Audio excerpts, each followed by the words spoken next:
Digging deeper into English, interrogative adverbs and indirect questions. Hello learners! Welcome back to our channel where we make English learning easy and interesting for you. In today's video, we're going to delve into a crucial yet intriguing part of English grammar: interrogative adverbs and indirect questions.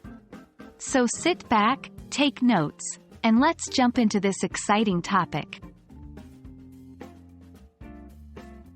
Before we get into indirect questions, let's do a quick refresher on interrogative adverbs.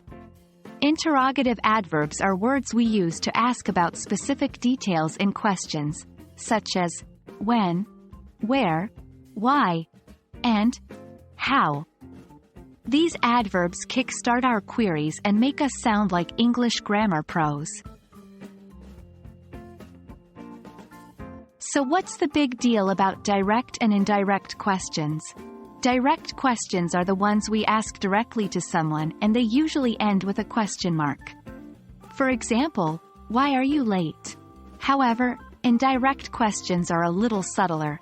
They're often used in formal or polite contexts and don't usually end with a question mark. They start with phrases like, "Could you tell me?" or "Do you know?" An indirect version of our earlier question would be, "Could you tell me why you are late?" Here's where it gets interesting. Using interrogative adverbs in indirect questions.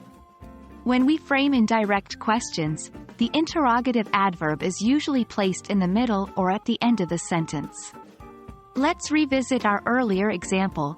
If we were to use an interrogative adverb in this indirect question, it would sound like, "Could you tell me why you are late?"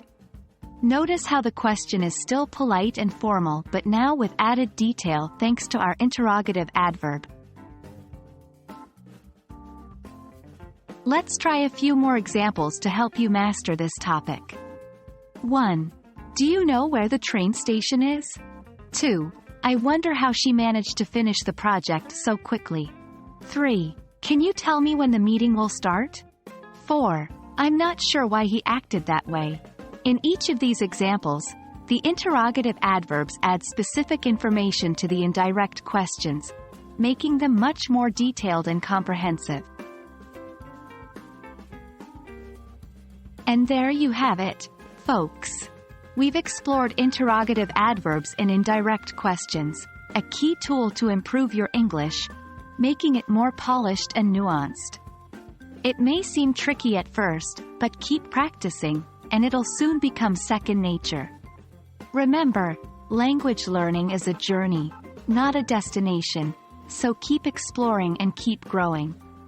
Thanks for watching, and don't forget to like, share, and subscribe for more English learning videos. Happy learning!